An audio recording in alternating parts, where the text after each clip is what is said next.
Zen entertainment तुमच्या कल्पने पलीकडची भरारी. झेन एंटरटेनमेंट तुमच्या कल्पने पलीकडची भरारी.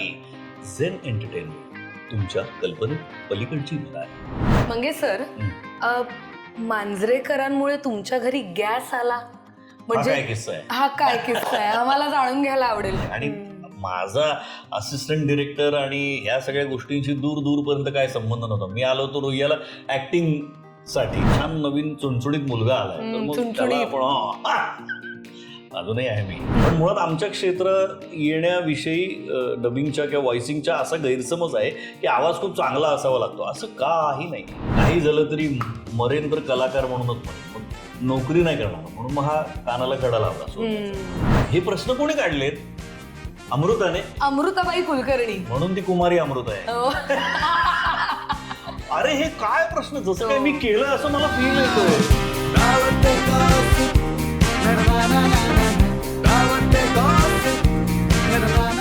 आपलं टॉकीज झी टॉकीज हा आवाज अजूनही आपल्या मनात घर करू नये. पण या आवाजामागचा जो चेहरा आहे तो म्हणजे अभिनेता दिग्दर्शक मंगेश सातपुते यांचा. झेन एंटरटेनमेंट प्रस्तुत दावते गॉसिपच्या आजच्या भागात आपण आलेलो आहोत दादरमधील गोखले रोड येथील चौरंग या हॉटेलमध्ये.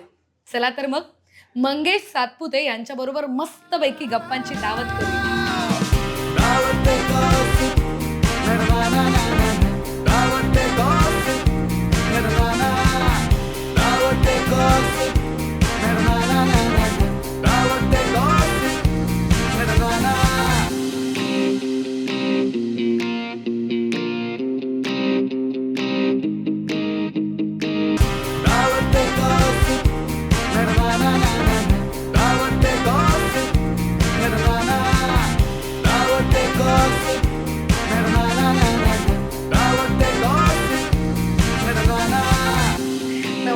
नमस्कार मंडळी. दावते गॉसिपच्या आजच्या भागामध्ये आज आपण भेटणार आहोत ते म्हणजे दिग्दर्शक आणि अभिनेते मंगेश सातपुते यांना. सर खूप खूप स्वागत आहे. आपण आलेलो आहोत ते म्हणजे दादरच्या गोखले रोड येथील चौरंग हॉटेलमध्ये. हे हॉटेल खूप सुंदर आहे. इथला ॲम्बियन्स मला फार आवडतो. इथलं फूडही मला फार आवडतं आणि ते तुम्ही ट्राय करावं अशी सुद्धा आमची इच्छा आहे. मस्तपैकी खाता खाता आम्हाला तुमच्याशी गप्पा मारायच्या आहेत. तुम्हाला कसं वाटतंय इथली वाईब? खूप मस्त, छान. मराठमोळं एकंदर सगळं. म्हणजे बारीक बारीक शोभेच्या वस्तू सुद्धा अशा निवडून आणल्यासारख्या एक एक आणून ठेवलेल्या आहेत. खूप मस्त, छान. पण सगळ्यात पहिला प्रश्न तुमच्यासाठी की आयुष्यात ना गुरुला खूप मोठं स्थान आहे. हो. गुरुशिवाय काही होणं अशक्य. तर मग असा तुमच्या आयुष्यातला गुरु कोण होता? शाळेतनं सुरुवात झाली. पहिली पुस्तकं हेच आपले गुरु असतात ना. मग एक साधारण 8वी-9वीला असताना एक सर आले होते, चंद्रशेखर पाटील सर म्हणून. तर ते खरं तर कारणीभूत ठरले ह्या सगळ्या क्षेत्रात येण्यासाठी. तर ते फक्त एकच वर्ष आले होते आमच्या शाळेत. तेव्हा आम्ही 8वीला होतो आणि त्या सरांनी आम्हाला वर्षभरामध्ये कविता लिहायला उद्युक्त केलं. कारण त्यांनी सांगून आम्ही कसं म्हणजे कविता लिहिणार ना. पण त्यांनी कवी संमेलन दाखवलं नेऊन, कसं परफॉर्म करतात, कविता कसं म्हणतात. त्यानंतर त्यांनी कुमार कला केंद्राच्या एकांकिका स्पर्धेत भाग घेतला. हे सगळं शाळेत घडलंय? हो, त्यांनी लिहिली, त्यांनी एकांकिका बसवली, त्यात आम्ही काम केलं. आमच्या वर्गातल्या एक 8-10 मुलं जी आता त्यातले एक अमेरिकेत असतो, एक दुबईत असतो, अशी ती सगळी जी मुलं होती 8-10 ज्यांच्या आयुष्यामध्ये सर कारणीभूत ठरले. सरांनी कुमार कला केंद्राच्या एकांकिकेनंतर आम्हाला बाल दरबारला नेला, आकाशवाणीला. तिथे आमचं कार्यक्रम रेकॉर्ड झाला. मग तो आम्ही मित्रांच्या घरी रेडिओवर ऐकला. हे सगळं एका वर्षामध्ये घडलं. शुद्ध लेखनाची स्पर्धा, त्यात भाग घ्यायला लावला. निबंध स्पर्धा, वक्तृत्व स्पर्धा, हे सगळं त्या सरांनी एका वर्षामध्ये. सर्वांगीण विकास काय जो म्हणतात, व्यक्तिमत्व विकासाची सुरुवात तिथून झाली चंद्रशेखर पाटील सर यांच्यामुळे. तर ते तसं बघायला गेलं तर पुस्तकानंतरचे पहिले गुरु. खरंय खरंय. तर खास तुमच्यासाठी चौरंगची आंबोळी आणि चटणी बरं आणि दडपे पोहे, इथलं ना अस्सल मराठी पारंपरिक जेवण कमाल. खास याच्यासाठी इथे यायचं. भारी. मोह आहे हे सगळं इथले पदार्थ. चहा बरोबर भारी लागलं. हो. असं म्हणतात की पहिली गोष्ट कायम म्हणजे स्पेशल असते. हो. पहिली छडी. पहिलं नाटक आणि पहिला सिनेमा. तर तुमचा कोणता पहिला सिनेमा आहे आणि त्याची काय आठवण आहे? पहिला सिनेमा बनगरवाडी, अमोल पालेकरांचा. त्याची खूप सुंदर आठवण आहे की मी 11वीच्या सुट्टीत चंदू सरांच्या नाटकात काम केलं होतं. जे माझे दिग्दर्शनातले गुरु आहेत चंद्रकांत कुलकर्णी, त्यांच्या येळकोट नावाच्या नाटकात काम केलेलं. आणि 11वी 12वी 13वीला असताना आम्ही INT ची तालीम करत होतो रुईयाला. आणि मी खाली सगळ्यांसाठी चहा सांगायला आलो होतो आणि सर असे डीपीज मधून बाहेर येत होते.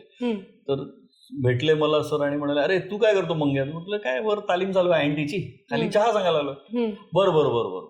मग त्यांना काहीतरी असं स्ट्राईक झालं. त्यामुळे एक मिनिट थांब थांब थांब, एक नंबर लिहून घे. एक लँडलाईन नंबर त्यांनी मला दिला आणि सांगितलं की या नंबरवर फोन करू द्या. तर म्हटलं कोणाचा नंबर आहे? तर ते म्हणाले अमोल पालेकरांचा. एक नवीन सिनेमा करतायत बनगरवाडी नावाचा. ती म्हणजे एका धनगर गावात घडणारी धनगरांवरची गोष्ट आहे, धनगरांच्या जीवनावरची आणि गाजलेली कादंबरी. तर तू त्यांना फोन कर, एक रोल आहे त्याच्यामध्ये, तर तू त्यांना जाऊन भेट, कदाचित तो तुला मिळू शकतो. मी दुसऱ्या दिवशी फोन करून गेलो पालेकरांच्या घरी. मग तिथे देबुदा होते, देबू देवधर, त्यांचे कॅमेरामन. मग त्यांनी ते लुक्स वगैरे सगळे शूट केले, स्माईल वगैरे सगळं शूट केलं. आणि मग एक 2-4 दिवसांनी मी पुन्हा फोन केला लँडलाईनवर त्यांच्या. तेव्हा त्यांनी सांगितलं की तू आमच्या सिनेमात काम करतोस. आता ह्याच्यामध्ये माझं कर्तृत्व काहीच नाही, फक्त माझा रंग काळा म्हणून मला तो सिनेमा मिळाला. हा तुमच्या मनाचा मोठेपणा. नाही असं नाही, म्हणजे कारण 11वी 12वी 13वी किती असं तिसरंच वर्ष होतं कॉलेजचं. म्हणजे काय असं, म्हणजे 12वी मध्ये जी एकांकिका होती सातच्यात घरात, संजय पवारांनी लिहिलेली, संजय नार्वेकरांनी डिरेक्ट केली, ती गाजली होती. आणि त्यातलं माझं पात्रही गाजलं होतं. मला एकच ओळ होती, काय बोलतो. त्यामुळे मी सगळ्या इंटर कॉलेजिएट कॉम्पिटिशन मध्ये अरे तो काय बोलतो भारी होता तो त्या एकांकिकेला, असं झालेलं होतं. पण एक अभिनेता म्हणून किंवा असं ऍक्टर म्हणून असं काय प्रूव्हन असं काही सिद्ध झालेलं नव्हतं. पण केवळ सरांच्या, म्हणजे सरांना ते कास्टिंग परफेक्ट दिसलं माझ्यामध्ये. त्या सता नावाची भूमिका आहे त्याच्यामध्ये, बनगर सता असं त्या रोलचं भूमिकेचं नाव होतं बनगरवाडीमध्ये. तो मास्तरचा लाडका विद्यार्थी असतो आणि मी पण माझ्या सरांचा लाडका विद्यार्थी. मंगेश सर, मांजरेकरांमुळे तुमच्या घरी गॅस आला म्हणजे काय किस्सा आहे? हा काय किस्सा आहे, आम्हाला जाणून घ्यायला आवडेल. नाही, स्टोअर जेवण बनवायचे आई, म्हणजे फार बेताची परिस्थिती आहे. असं काही ग्रेट दुःख दारिद्र्य वगैरे असं काय नव्हतं, पण परिस्थिती बेताची होती. तर तोपर्यंत, आणि मी सरांच्या आधी अमोल शेटगेंना असिस्ट करत होतो अबोली सिनेमासाठी. मग त्यांनी, मग मी त्यांच्याकडे असिस्टंट म्हणून गेलो आई या सिनेमासाठी. आणि मग तो किस्सा असा आहे की त्यांनी छान पैसे दिले, त्या पैशातनं गॅस आला घरी, असा तो किस्सा. तोपर्यंत स्टोव्ह होता आणि स्टोअर आई जेवण बनवायची. बाकी तर हे आता कसं होतं की आत्ताच्या काळामध्ये किती पैसे मिळतात, मग त्या तुलनेमध्ये तेव्हा किती पैसे मिळायचे. आणि माझा असिस्टंट डिरेक्टर आणि ह्या सगळ्या गोष्टींशी दूरपर्यंत काय संबंध नव्हता. मी आलो होतो रुईयाला ऍक्टिंग साठी, ऍक्टिंग करायला, ऍक्टर व्हायला. सगळ्यांना अमिताभ बच्चनच व्हायचं असतं ना, त्यासाठी आपण त्या क्षेत्रात आलेलो असतो. तर हे तिथे आल्यानंतर, मग रुईयाला आल्यानंतर एकांकिकांमधून अरे एक छान नवीन चुणचुणीत मुलगा आलाय, तर मग त्याला आपण अजूनही आहे मी. तर असं ते होतं. आणि मग ते त्यावेळेला कसं होतं की खूप त्या असं हे चॅनल्स नव्हते किंवा खूप काही अशा गोष्टी नव्हत्या ना. त्याच्यातनं त्यांनी मला अमोल शेटगेंनी पहिली संधी दिली सहाय्यक दिग्दर्शक म्हणून, आणि मग महेशजींकडे मी गेलो असं. आणि ते कसं की एक कॉलेज सांभाळून आपल्याच शिक्षणासाठी ते पैसे उपयोगी पडणार आहेत म्हणून ते काम करत होतो. आणि 4 गोष्टी शिकायला मिळणार, हा पण त्याच्या मागचा हेतू होता. सो त्या आई या सिनेमाच्या सहाय्यक दिग्दर्शनासाठी मिळालेल्या मानधनातून घरी गॅस आला. ही एक खूप छान आणि चांगली आठवण आहे. हो, ही खरंच एक आठवण आहे. एक अतिशय मोठे नट जे होऊन गेले ते म्हणजे सतीश तारेजी, आणि त्यांचा सहवास तुम्हाला खूप लाभलेला आहे. काय त्यांच्याबद्दलची काय एखादी आठवण सांगाल तुम्ही आम्हाला? सतीश बरोबर 2 सिनेमे केले आम्ही. गुरुजी म्हणायचो त्याला, म्हणजे आदरानेच म्हणायचो, कारण टायमिंग आणि कॉमेडी मधला बादशाह होता. 2 सिनेमे केले, एक पहिला वळू आणि मग कामापुरता भीमा, आणि 3 वर्ष आम्ही एक सिरियल केली टिकल ते पॉलिटिकल चंदू सरांची. येस. तर वळूच्या वेळेला पण खूप छान आठवणी आहेत. त्याचं काम बघणं हा एक मोठा काय म्हणतो त्याला, आपल्यासाठी ती शाळाच एक प्रकारची. हो ना. लाईव्ह काम अभिनय करताना बघणं. नाटकही मी ऑनलाईन क्लिअर वगैरे त्याची बघितलेली होती आधी. नाथ हा माझा पण बघितलेलं होतं.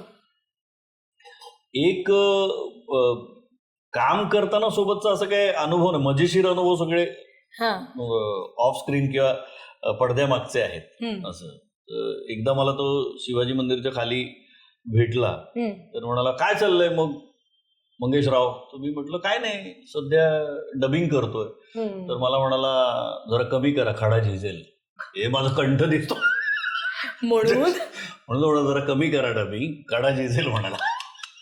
आणि दुसरं त्याचा हजरजबाबीपणा इतका ग्रेट होता किंवा इतका तो त्याच्यामध्ये मातबर होता की इमिजिएट तो असं म्हणाला की तुझं बरं आहे रे, तुझा एकतरी अवयव विकला जातो. सुचू शकतो. हो, नशीब मी पुरुष आहे किंवा मी मेल आहे म्हणून काढले जातात. म्हणजे तू बरं आहे रे तुझं मंग्या, तुझं एकतरी अवयव विकला जातो. हे कसं सुचू शकतं आणि कसं एखादा माणूस बोलू शकतो तू खडा झिजेल. मी एक क्षण म्हटलं कुठला खडा झिजतो. तर इतकं म्हणजे आता ह्याच्यातनं खरं तर आपण असं म्हणू की एखाद्याची तो खेचतोय, पण मी त्याच्याकडे पॉझिटिव्ह दृष्टीने बघतोय की कसं सुचतोय आणि कसं काय असं. त्याच्यानंतर म्हटलं अरे खूप बारीक झालास तू सतीश. म्हणा हा, मग स्टेजवर तो आता मी म्हणजे नाव घेऊ शकत नाही, स्टेजवर माझा सहाय्यक नट दिसायला हवा ना, असं उत्तर होतं त्याचं. म्हणजे बापरे. आणि वळूच्या वेळेला खूप धमाल केली आम्ही शूटिंगला, त्यामुळे सतीश कायम आठवणीत राहील. नक्कीच. पण ना म्हणजे सर तुम्ही पत्रकारितेपासून सुरुवात केली, अभिनय, डबिंग, दिग्दर्शन, हा खूप वर्सटाईल असा प्रवास आहे. मग कसं काय तुम्हाला टप्प्याटप्प्यावर तुमच्यातल्या कला उलगडत गेल्या? असं काही नाही ऍक्च्युली. हे म्हणजे काय म्हणतो ना आपल्याला की कामाची गरज असते, तर त्यातून मग किंवा पैशांची गरज असते, त्यातून मग ह्या सगळ्या गोष्टी घडत असतात. आता जसं मी रुईयाला आलो, एकांकिकांमध्ये काम करायला लागलो, तर माझा एक एकांकिकेतला मित्र होता मंगेश सोमण. तो अर्थशास्त्रामध्ये पदवी म्हणजे टीवायला होता. तो आज दिनांकला लिहित होता. तर त्याने मला विचारलं की मंगेश तू अशी एक छोटीशी बातमी लिहिशील का, रुईयामध्ये मराठी वाङ्मय मंडळाचं उद्घाटन, अशी छोटी बातमी लिहायची, आवडेल का तुला लिहायला? तर म्हटलं हो आवडेल. तो मला ऑफिसला घेऊन गेला आज दिनांकच्या. कपिल पाटील संपादक होते, त्यांनी ओळख करून दिली. मग मी एक बातमी दर आठवड्याला एक विशिष्ट वार असायचा, त्या वाराला कॉलेजचं पान असायचं, म्हणजे कॉलेजच्या बातम्या आणि कॉलेजच्या विषयीच्या सगळे लेख वगैरे असं असायचं.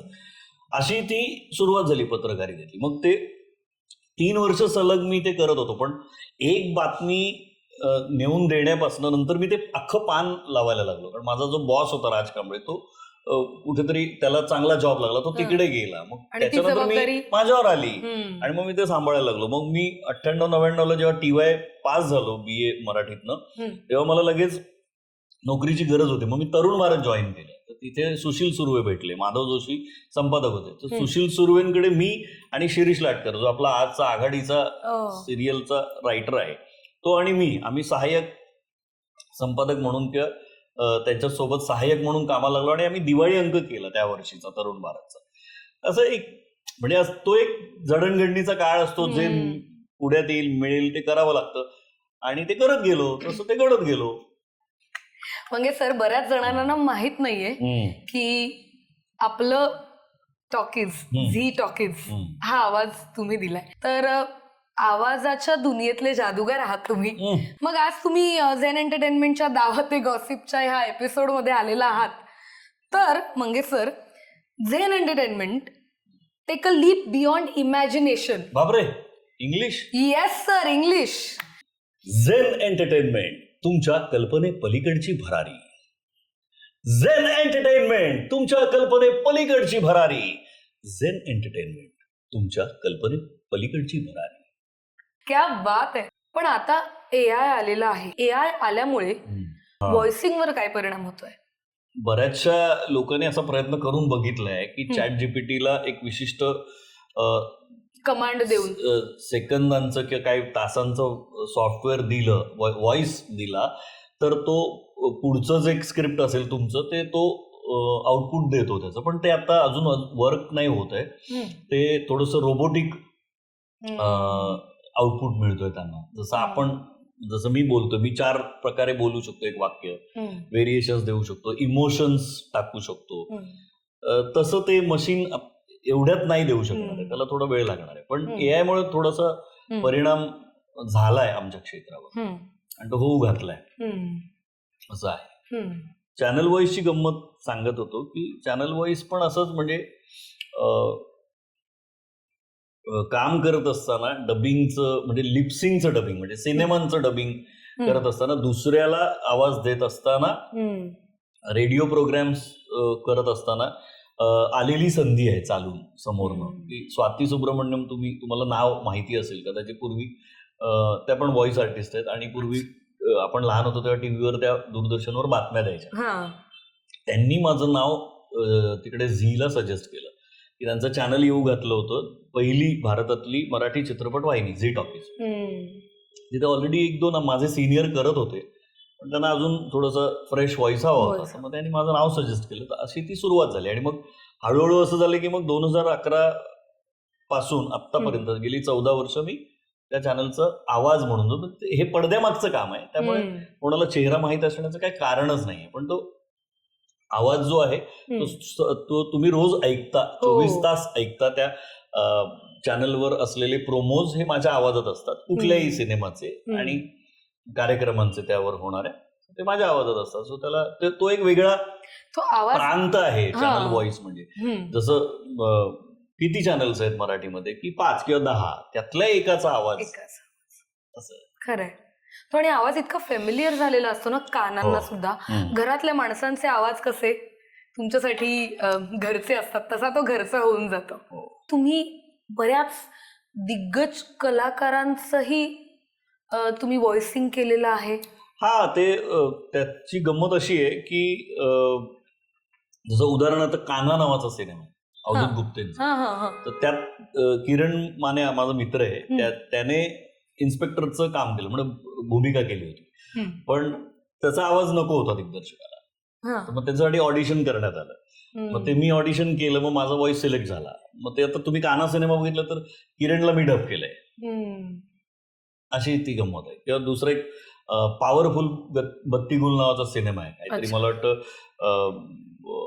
मकरंद अनासपुरे आणि भूषण कडू त्याच्यात ते दोघे हिरो आहेत. तर भूषणला मी डब केलंय त्या सिनेमामध्ये, कारण त्याला वेळ नव्हता का, त्याला त्याच्या काय अडचणी होत्या, त्यामुळे त्याला व्हॉइस माझा आहे. किंवा आता विवेक लागू सर वारले, तर त्यांचा शेवटचा सिनेमा आहे ऑटोग्राफ, त्यामध्ये त्यांना माझा व्हॉइस आहे. आता सावरकरांवर सिनेमा आलेला, तर त्याचं मराठी जेव्हा डब झाला तेव्हा रणदीप हुडासाठी आम्ही सगळ्यांनी ऑडिशन दिलं होतं, पण माझं व्हॉइस बाबारावांच्या कॅरेक्टरसाठी सिलेक्ट झालं. म्हणजे त्यांच्या मोठ्या भावाचं जे हिंदीतला जो नट आहे, तर त्याचं पूर्ण सिनेमा माझ्या आवाजात आहे. असं म्हणजे हे काय, हा कामाचा भाग आहे. आता जसं मराठीमध्ये साऊथ इंडियन पिक्चर डब होतात, तर बऱ्यापैकी सिनेमांमध्ये मला संधी मिळते प्रकाश राज यांना आवाज देण्याची, तर मी त्यांना जाऊन डब करतो. उपजीविकेचं साधन आहे, काय करणार, करायला लागतं. क्या बात आहे. पण फन आहे, इंटरेस्टिंग आहे, चॅलेंजिंग आहे. रोज जाऊन रियाजाची गरज असेल, कामच रियाज, कामातूनच तो रियाज होतो. दुसऱ्याला जाऊन आवाज देतानाची गंमत अशी आहे की सुरुवातीला जेव्हा तंत्र थोडंसं माहित नव्हतं डबिंगचं, तेव्हा मी ते शिकत होतो ना, तर ते कॅरेक्टर जे काय बोललंय ते लिहून घ्यायचं, पॉजमार्क करायचं, रिहर्सल करायची, डब करायचं, असं होतं. नंतर इतकं सवयीचं झालं की मी त्या पात्राच्या आवाजाच्या जवळ जाण्याचा प्रयत्न करायला लागलो. म्हणजे आपसुक ते व्हायला लागलं. ऑटोग्राफचा किस्सा मला एक्झॅक्टली आठवत नाही, पण विवेक लागू सरांचा आवाजाचं टेक्स्चर आणि माझ्या आवाजाचं टेक्स्चर हे कदाचित मॅच झालं असं.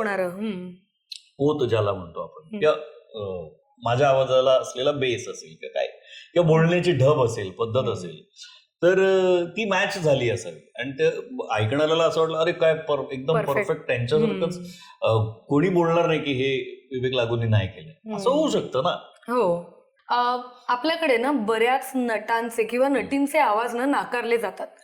जन्मताच त्यांचे आवाज थोडे वेगळे असतात. फॉर एक्झाम्पल अमिताभ बच्चनचा आवाज अमुक एका प्रोजेक्टच्या वेळेस त्यांचाही आवाज नाकारण्यात आला होता. आपली सोनाली कुलकर्णी गाढवाचं लग्न हा सिनेमा तिने केला तेव्हाही हो हो हो हो त्या सिनेमातही तिला तिच्या आवाजाला डब केलं गेलेलं आहे. राणी मुखर्जीचा आवाज तोही थोडा युनिक आहे, पण थोडेसे वेगळे वाटणारे आवाज बऱ्याचदा नॉर्मल कन्सिडर केले जात नाही, त्यांना नाकारलं जातं. तर अशा केसेसवर तुझं काय म्हणणं आहे? का नाकारलं जातं मला माहित नाही. बच्चन साहेबांचा किस्सा आहे तो खरा आहे की ते मुंबईत आल्यानंतर आकाशवाणीची एक्झाम असते ती आम्हालाही द्यावी लागली. आम्ही ती परीक्षा पास झालोय. म्हणजे आमच्या ग्रुपमधले बऱ्यापैकी लोक मी रेडिओ प्रोग्राम्स केलेले आहेत आकाशवाणीचे, ती परीक्षा ते अनुत्तीर्ण झाले. का ते नापास झाले माहित नाही, पण नंतर तर ते आवाजाचे काय ते तर इंडस्ट्रीचे बादशाह झाले ना. सो असं का नाकारलं जातं किंवा काय हे मला माहित नाही. पण मुळात आमच्या क्षेत्रात येण्याविषयी डबिंगच्या किंवा व्हॉइसिंगच्या असा गैरसमज आहे की आवाज खूप चांगला असावा लागतो. असं काही नाही. तुम्हाला दिलेला जो आवाज आहे, निसर्गाने दिलेला निसर्गदत्त आवाज ज्याला आपण म्हणतो, तो तुम्हाला वापरता आला पाहिजे इतकीच रिक्वायरमेंट असते आमच्या क्षेत्रामध्ये.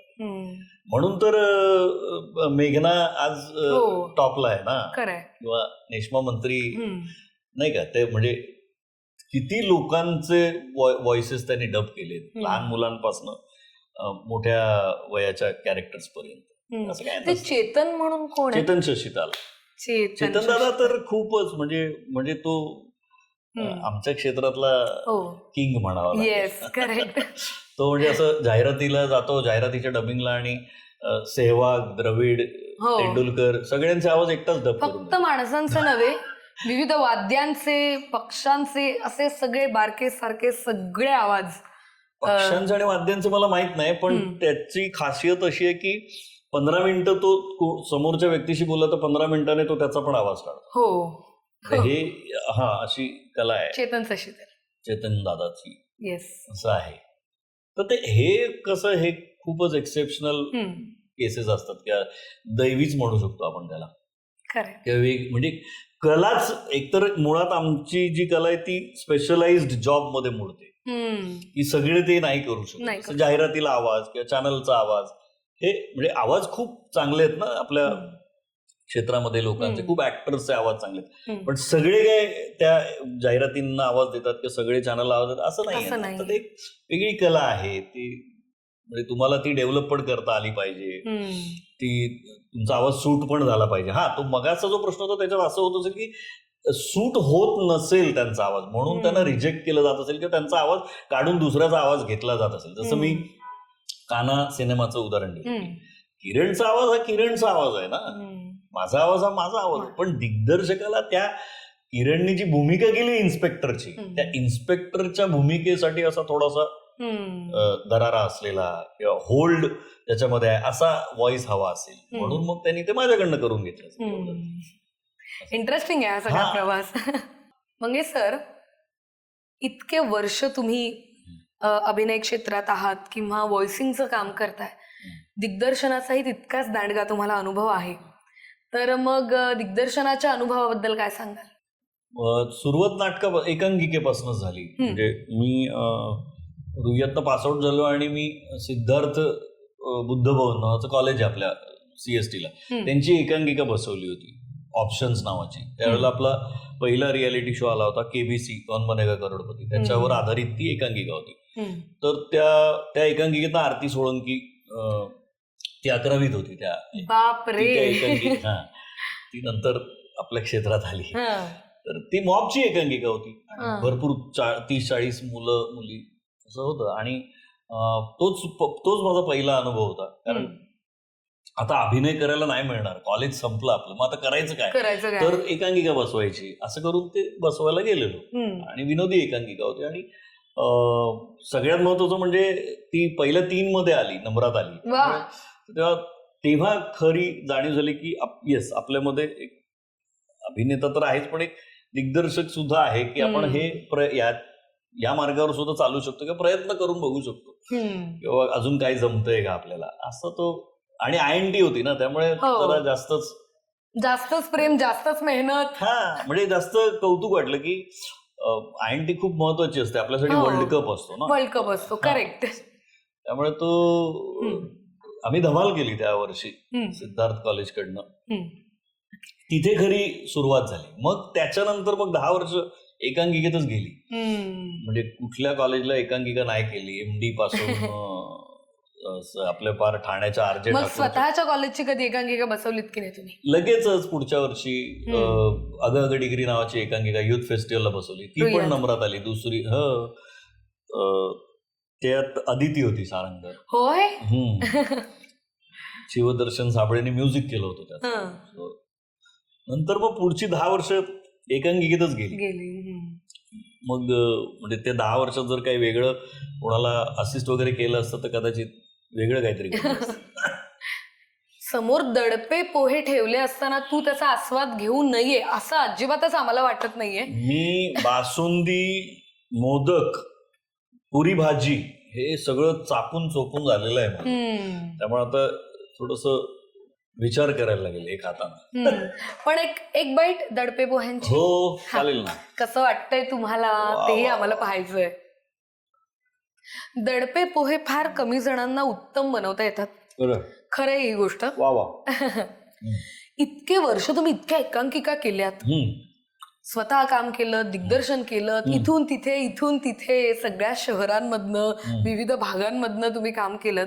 ही मुंबई अखंड कोवळून पेलत तुम्ही. ते मुंबई काय तुमच्यासाठी, हे शहर काय तुमच्यासाठी?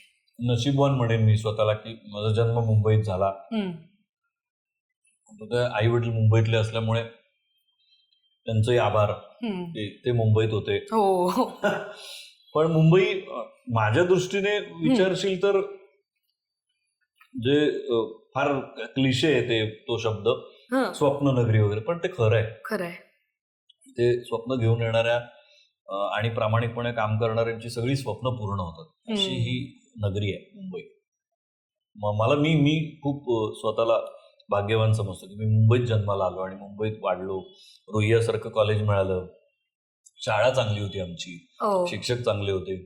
ह्या अशा गोष्टींसाठी खरं तर लोक मरत असतात की आपला जन्म मुंबईत व्हावा, आपण अमुक चांगल्या शाळेत चांगल्या कॉलेजमध्ये आपण शिकावं, ह्याच्यासाठी खरं तर मुलं मरत असतात.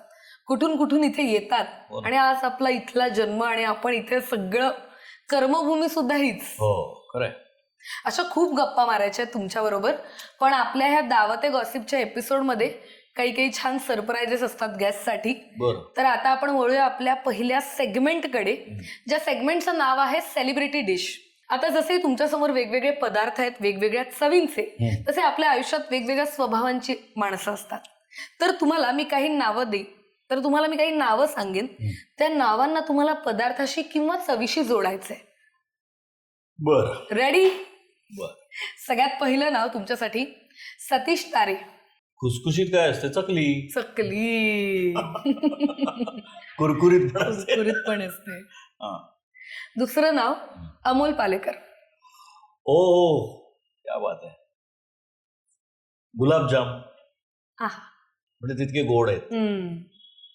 अजून अमृता सुभाष. अरे बापरे. अमृताला काय म्हणूया आपण? करंजी म्हणूया. माझ्यासाठी ती खूप इम्पॉर्टंट अशासाठी आहे की वळूच्या वेळेला मला बाईक चालवता येत नव्हती आणि मी 15 दिवसात बाईक शिकलो. मला गिरीश आणि उमेश म्हणाले की ते आम्हाला काय माहित नाही, तू बाईक चालवायला शिक. आणि मी शिकलो, सगळं झालं. आता सगळं ओके, शिकलाय तुम्ही, पण शॉर्ट मध्ये चालवायची, कॅमेरा समोर चालवायचे ना बाईक. मग तेव्हा तिने मला खूप सपोर्ट केला. म्हणजे खूप कारण तिला मागे बसायचं होतं हिरोईन म्हणून, सपोर्ट करणं थोडं भाग पण होतं तिला. तर तिने बिचारीने खूप सांभाळून घेतलं, म्हणून ती स्पेशल आहे. ओके. पुढचं नाव चंद्रकांत कुलकर्णी. अरे बापरे. पदार्थ सांगायचा? अनारसे. वा. पुढचं नाव हा. अशोक सराफ. अरे बापरे, आंबा म्हणूया, माणूस म्हणूनही राजा आणि हो, नट म्हणूनही. पुढचं नाव संजय दत्त. हो, संजय दत्तला काय म्हणायचं आता, डाळिंब म्हणू शकतो. का स्किन डाळिंब? डाळिंबासारखी आहे ना. म्हणजे आम्ही colour steel did not get this. हा, मग रंग नाही कळलं काय मला, काय काय नाही कळलं. काहीच. वाय डाळिंब?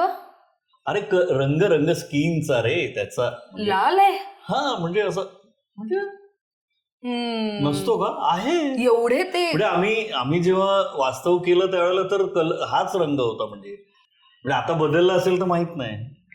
वाह, हे उत्तर बहार. कमबॅकचा सिनेमा होता ना, म्हणजे तो जेलमधून आला होता आणि एक असं काय म्हणतो ज्याला की डाळिंब 40शीतलं हे असतं ना, काय म्हणतो आपण त्याला, तर तसंच दिसत होता तो. का मला कळलं नाही, मला पदार्थ नाही.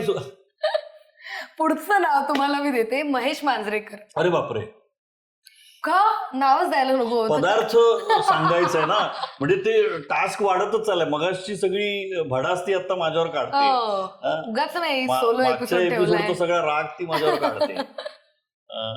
महेश सरांना असं छान कुठलं तरी मला माशाचं कालवण आठवायला पाहिजे. हो, आहे की नाही? कोणतंही असेल ते. तिखलं अय्या, मस्त. कोलंबीचं तिखलं येस किंवा येस, बोंबलाचं तिखलं असं म्हणू शकतो. झणझणीत, मस्त टेस्टी. शेवटचं नाव या सेगमेंटचं, नंदू माधव. नंदू दादासाठी काय पदार्थ आठवायचा? आठवा बरं. आंबोळी चटणी. क्या आंबोळी बात आहे, चटणी. क्या बात आहे. आंबोळी चटणी. चटणी. मजा आली सेगमेंट मध्ये. तुम्ही एवढे मला- पदार्थ आठवलेत. मला खूप अवघड गेलाय हा सेगमेंट. हो, पण म्हणूनच आम्हाला मजा आलीये की अवघड गेलाय बाबा हा सेगमेंट. तर अशा रीतीने मस्तपैकी सेलिब्रिटी डिश हा सेगमेंट संपलेला आहे. बरं. आता आपण वळणार आहोत आपल्या पुढच्या इंटरेस्टिंग सेगमेंटकडे, ज्याचं नाव आहे झुकेगा नहीं साला. तुम्हाला इतक्या वर्षांचा अनुभव, इतकं सगळं तुम्ही काही वर्ष एकांकिका, अभिनय, व्हॉइसिंग, काय नाही, तुम्ही पत्रकारिता सुद्धा, लिखाण सुद्धा केलेलं आहे. दिग्दर्शन तर महत्वाचं आहे या सगळ्यामध्ये. मग इतक्या वर्षांच्या कालावधीमध्ये असा कोणता तुमच्या आयुष्यात मोमेंट आला जो तुमच्यासाठी अतिशय चॅलेंजिंग होता आणि तो तुम्ही पार केलात? अशी तुमच्या आयुष्यातली झुकेगा नहीं साला मोमेंट कोणती आहे? जेव्हा 25 वर्षापूर्वी मी MA BEd झालो तेव्हा शिक्षण पूर्ण झाल्याने आता नोकरी करायची असं, आणि मग आपण नोकरी लागली की छान घर घ्यायचं, लग्न करायचं, असं एक सगळी स्वप्न असतात ना. तर मी MA BEd झालो आणि लगेचच कॉन्ट्रॅक्ट सिस्टीम आली. म्हणजे त्यावेळच्या सरकारने कॉन्ट्रॅक्ट सिस्टीम आणली की 3 वर्ष 3,000 नोकरी करायची शिक्षकाने, आणि मग त्याच्यानंतर तो परमनंट होणार. तर तो एक क्षण आला जो टर्निंग पॉइंट होता की नोकऱ्याही केल्या, विनाअनुदानित शाळेमध्ये केली, विनाअनुदानित कॉलेजमध्ये, नाईट कॉलेजमध्ये नोकरी केली शिकवण्याची. मराठी आणि भूगोल हे 2 विषय होते माझे. पण त्या वर्षी ते वळण आलं की आता आपण या क्षेत्रात जायचं की या क्षेत्रात जायचं. तो एक मोमेंट होता की काही झालं तरी मरेन तर कलाकार म्हणूनच मरेन, मग नोकरी नाही करणार, म्हणून मग हा कानाला खडा लावला सोडण्याचा. तर तो एक मुवमेंट म्हणू शकतो. हा, तो एक क्षण म्हणू शकतो. निर्णय घेणं. झुकेगा नहीं साला असं म्हणू शकतो आपण त्याला, कारण ते खूप कठीण होतं. पण त्याच्यानंतर मी परत त्या क्षेत्रात कधीच गेलो नाही. मग मी असं ठरवलं की काही असेल, एकांकिका करेन, अभिनय करेन, दिग्दर्शन करेन, व्हॉइसिंग करेन, काहीही करेन, पण मी हेच करेन. तर अशी होती मंगेश सातपुते यांच्या आयुष्यातली झुकेगा नहीं साला मोमेंट. आता आपण वळूया आपल्या पुढच्या इंटरेस्टिंग सेगमेंटकडे, ज्या सेगमेंटचं नाव आहे के रायता फैल गया. मी तुम्हाला 2 ऑप्शन देणार, तुम्हाला एक निवडायचं आहे. रेडी? चला, चंद्रकांत कुलकर्णी की महेश मांजरेकर? हा अन्याय ज्या व्यक्तीने केलाय तिचं आपण नंतर वेगळी शाळा घेऊ. मिळत नाहीत आणि त्याच्यात तुम्ही असं एक नाव घ्यायला सांगता आणि मग दुसरं काम दे, हे याला काय? किमान ती एक व्यक्ती तरी काम देईल ना. हे काय हे अध्यक्ष महोदय, हा अन्याय. दोघेही इथे काहीच नाही बोलू शकत मी. बनगरवाडी की वळू?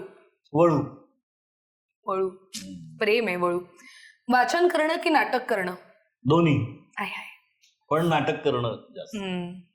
वळू मधला शिवा की धोबी पछाड मधला राजकारणाचा मुलगा? शिवा. वास्तव की कुरुक्षेत्र? कुरुक्षेत्र. ओके.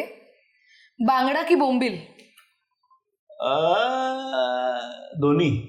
नाही असं कसं. बोंबील. छान होता की segment. Very straightforward, to the point, up to the mark.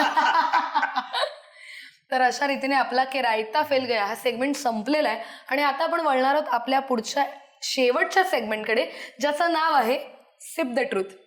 म्हणजे सर, मी तुम्हाला प्रश्न विचारेन, जर त्या प्रश्नांची उत्तर हो अशी असतील तर आपल्याला सिप घ्यायचं आहे, नाही असं असेल तर नो सिप. पहिला प्रश्न तुमच्यासाठी. तुम्ही डबिंगचे बादशाह आहातच, मग आवाज बदलून कधी कोणाला प्रँक कॉल केलाय का? नाही. हे अपेक्षितच नाहीये उत्तर. कधी मित्रांच्या काही वस्तू ढापल्यात का? नाही. बर. कधी विदाउट तिकीट ट्रॅव्हल केलंय का? कधीच नाही. एकदाही नाही, चुकूनही नाही? कधीच नाही. बर. कधी कोणाला लव्ह लेटर लिहिलंय का? बापरे. हा. नाही कधीच नाही का? नाही. कधी गरजच नाही पडली लव्ह लेटर लिहिण्याची. का बरं? आवाजानेच काम झालं. वाक्यांनीच काम झालं. बर. कधी प्रगती पुस्तकावर खोटी सही केलीये का? नाही. दावा ते गॉसिपचा हा एपिसोड तुम्हाला आवडला का? हो. सिप करायचंय. घाबरले होते मी. हे मला कळत नाही, हे प्रश्न कोणी काढलेत? अमृताने. अमृताबाई कुलकर्णी. म्हणून ती कुमारी अमृता आहे. अरे हे काय प्रश्न, जसं काय मी केलं असं मला फील येतोय. नाही पण हे प्रश्न ना, तरी नशीब मी कॉन्फिडेंटली नाही असं म्हणतो. पण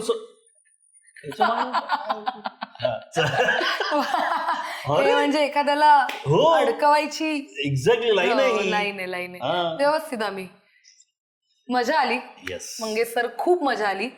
तुमचे अनुभव थोडेसे इंटरेस्टिंग वेगळे आहेत, बऱ्याच लोकांना माहीत नसतात. प्रवास तुमचा खूप इन्स्पायरिंग सुद्धा आहे आणि या निमित्ताने तुम्ही इतक्या विविध क्षेत्रात काम केलंय. असं म्हणूया, सब क्षेत्र आहेत ही सगळी, तर अनुभवही तितका दांडगा आहे. त्यामुळे अजून तुमचं काही नवीन येत असेल तर लवकरात लवकर तुम्ही दावते गॉसिपच्या एपिसोडवर पुन्हा एकदा तुमच्या टीमला घेऊन यावं. आणि सगळ्या प्रेक्षकांना मला सांगायला आवडेल, मंगेश सातपुते यांचं सध्या एक नाटक सुरू आहे रंगभूमीवरती, ज्याचं नाव आहे मॅड सखाराम. आणि त्याचबरोबर मराठी वाङ्मयाचा घोळीव इतिहास हे सुद्धा नाटक सुरू आहे. दोन्ही प्रायोगिक नाटकं आहेत. या नाटकांना सगळ्या प्रेक्षकांना विनंती करेन, नक्की गर्दी करा आणि आमच्यावर भरभरून प्रेम करा. तर झेन एंटरटेनमेंट दावते गॉसिपचा आजचा हा एपिसोड मंडळी तुम्हाला कसा वाटला हे आम्हाला कमेंटमधून नक्की कळवा. झेन एंटरटेनमेंटच्या इंस्टाग्रामला आम्हाला फॉलो करा, त्याचबरोबर यूट्यूबला आम्हाला सबस्क्राईब करा. नमस्कार, मी मंगेश सातपुते. आज दावते गॉसिपच्या एपिसोडला आलो होतो. संजनाने खूप छान मुलाखत घेतली. अश्विनी, अमृता यांना तर मी ओळखतोच आणि बऱ्याच दिवसांपासून मी हे बघत होतो, यांचं चॅनल झेन एंटरटेनमेंटचं, आणि यूट्यूब चॅनलही बघत होतो. काही सेलिब्रिटींच्या मुलाखतीही पाहिल्या, पण आज इथे येण्याचा योग आला माझ्या नाटकाच्या निमित्ताने. हा आनंद जास्त आहे. आमचा मॅड सखारामचा एपिसोडही तुम्ही नक्की बघा. सोनालीताई आणि मुकेश माचकर आमच्यासोबत त्या एपिसोडमध्ये आहेत. आणि तुम्हाला एपिसोड आवडला तर नक्की लाईक करा. झेन एंटरटेनमेंटचं यूट्यूब चॅनल नक्की सबस्क्राईब करा आणि आमचा एपिसोड आवडला असेल तर इंस्टाग्रामवर लाईक करा. धन्यवाद. नमस्कार, मी मंगेश सातपुते. आज मी झेन एंटरटेनमेंट यांच्या दावते गॉसिप या कार्यक्रमाच्या एपिसोडच्या निमित्ताने हॉटेल चौरंग दादरमध्ये जे आहे गोखले रोड तिथे आलो होतो. आणि मला आल्यानंतर मी म्हणजे नेहमी इथून जातो जवळनं, पण कधी आत आलो नव्हतो. आज या एपिसोडच्या निमित्ताने आज आत आलो. या सगळ्यांनी जे आदरातिथ्य केलं ते खूप छान होतं. आणि तुम्ही या हॉटेलला नक्की या. इथले मराठमोळे पदार्थ चाखायला किंवा त्याचा आस्वाद घ्यायला तुम्ही इकडे नक्की या. तुम्हाला खूप आवडतील इथले चौरंगचे स्पेशल मराठी पदार्थ. धन्यवाद.